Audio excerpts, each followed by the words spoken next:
அஸ்ஸலாமு அலைக்கும். இது வந்து ஆட்டு மூளை முட்டை, இதை போட்டு பொரியல் எப்படி செய்கிறதுன்னு பார்க்கலாம். இதில் நல்லெண்ணெய் ஊற்றி நல்லா காஞ்சிருச்சு. ஜீரகம், கடுகு, வந்து வெங்காயம் நல்லா நிறையா ஒரு 100-150 போல் போட்டிருக்கேன். 2 பச்சை மிளகாய், பழுத்த மிளகாய். இப்போ நல்லா வதங்கிடுச்சு. இந்த டயத்தில் வந்து இந்த 2 முட்டையை உடச்சி அதில் ஊற்றிடுவோம்.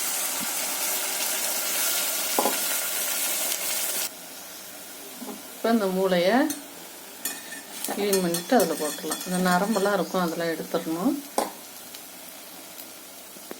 இதுக்கு தேவையான அளவு உப்பு, மஞ்சள், ஜீரகம், மிளகும் ஜீரகமும் நுணுக்கி வச்சுருக்கேன். இது மஞ்சள் தூள் இதையும் போட்டுடலாம். ஒரு அரை தக்காளியும் போட்டு வதக்கியிருக்கேன். இப்போ வந்து எல்லாமே போட்டு வதக்கியாச்சு. இப்போ எல்லாம் போட்டு வதக்கியாச்சு. இப்போ வந்து மல்லி இலை இருந்தால் கொஞ்சம் மேலாப்பில் தூவி விட்டுடலாம். என்கிட்ட மல்லி இலை இல்லை. இந்த மாதிரி செஞ்சு பாருங்கள். முட்டை மூளை பொரியல் ரொம்ப டேஸ்ட்டாக இருக்கும். இந்த மாதிரி செஞ்சு பாருங்கள். அஸ்ஸலாமு அலைக்கும்.